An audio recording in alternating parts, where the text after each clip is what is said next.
Governor Gavin Newsom just called for an independent investigation into why fire hydrants were dry, saying in part, I quote him, "We need answers to ensure this does not happen again, and we have every resource available to fight these catastrophic fires." Well, Newsom and other officials are now facing growing questions. Right now it's questions, and they're getting loud about what could have been done to minimize the death and destruction, or whether this is just simply the way it's going to be to live here. Nick Watt is out front. Did it really have to be this bad? No one was caught unawares here. Strong Santa Ana winds were forecast, and after months without significant rain, bone-dry vegetation was obviously primed to burn. Number one, were there enough boots on the ground to fight the flames?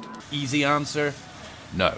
We don't have enough fire personnel in LA County between all of the departments to handle this. In a memo 2 years ago, LA City's Fire Chief Kristen Crowley said more staff were needed, with increased risk due to climate change and increased construction in danger zones.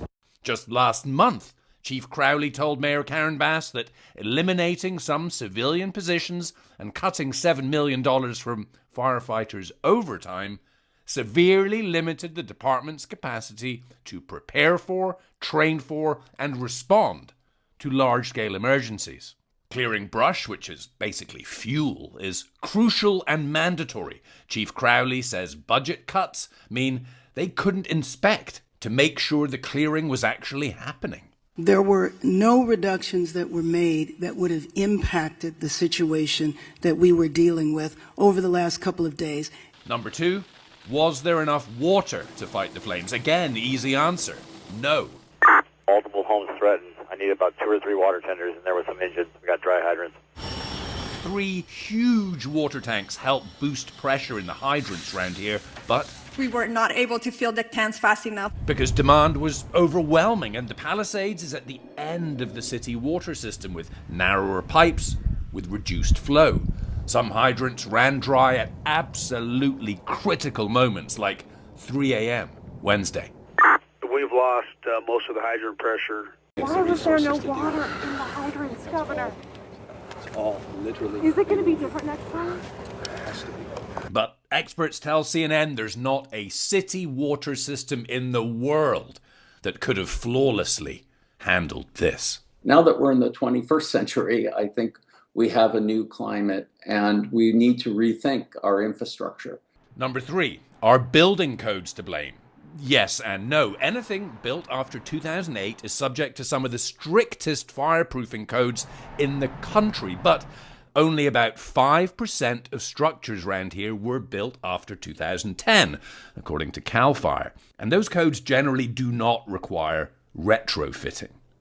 So the new mall in Palisades Village is okay, and the 100-year-old mall just across the road is gone. And acres of devastation with the odd new build home still standing.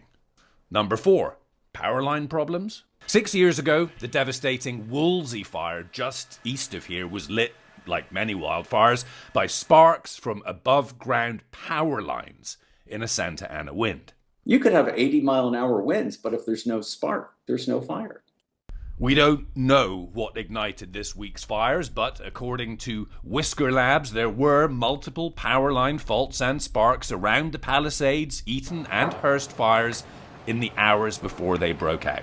If power lines are below ground, they cannot start fires. The town of Paradise, destroyed in 2018 by fire, right now rebuilding with the power lines underground.